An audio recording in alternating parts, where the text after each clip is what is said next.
Hi everyone! Welcome back again to my channel.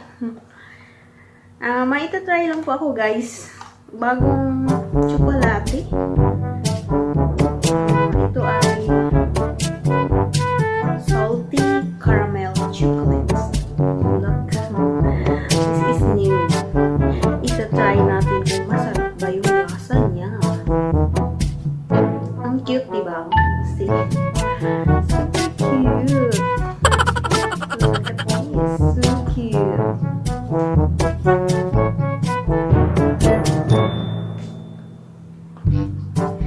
Para siyang gift.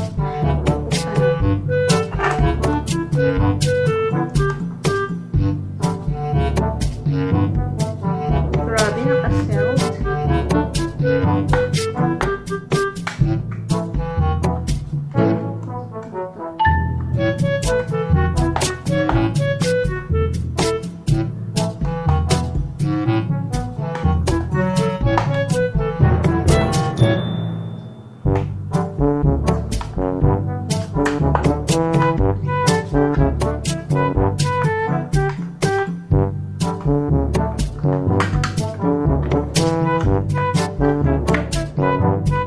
Para siyang coins. Nag-melt.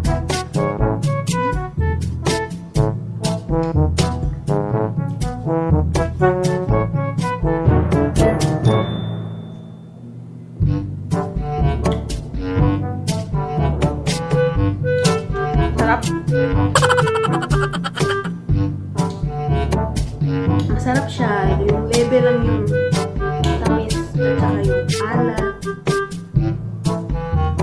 Kasi alam nyo guys, favorite ko yung caramel. Caramel na caramel.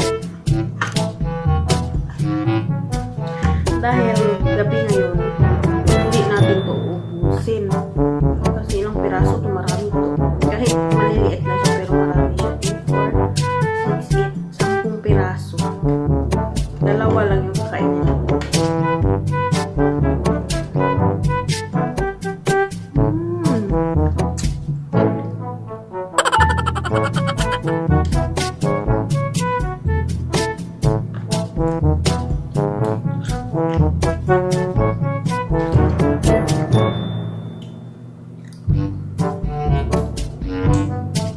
Lami kayo. Lami siya. See?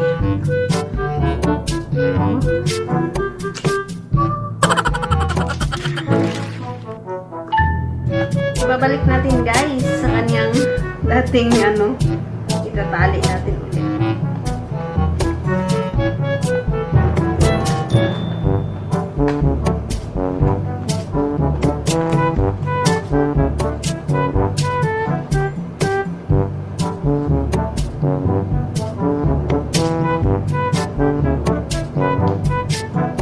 Ayan na guys.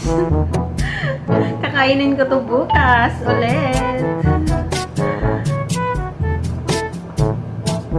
Super cute talaga siya. Akala ko kanina yung char-char lang. Pero alam nyo ba guys, magkano to? Mahal-mahal. 8.76 reals. My God. Sa Pilipinas to, magkano to? Almost 100 pesos. Ganito lang karami. Hello. Ganito lang karami sa Pilipinas. Hindi ako bibili. 100 pesos. Bibili na lang ako ng yung ano ba yung ang favorite ko doon Cloud9. Cloud9, isang pack. 12 pieces yun. Malalaki yun. Isang box na Cloud9. And nasa ano lang yun ngayon. Dati kasi 85. Ewan ko ngayon. Magkano na yun. Pero siguro medyo mahal na yun. Pero mas sulit naman yun. Ito, ang liliit nito. Para lang siyang kasing laki ng yung old na 2 pesos. Kaya ayan lang guys. Wala lang. Gusto ko lang i-share at ipakita sa inyo itong cute na tsokolate na bagong bagong-bago sa akin, bagong flavor na bagong ano siya, bagong style. Ayan guys, thank you for watching sa walang kwentang vlog ko today. Bye-bye! And don't forget to like, comment, and share. And also, please subscribe my channel and hit the notification bell para updated kayo sa susunod ko na mga videos. Bye!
Walking alone, the streets are empty. The only thing I can see is my own silhouette. I'm getting stronger, step by step. The clock is ticking, but there's no time for regrets. I've been flying from town to town,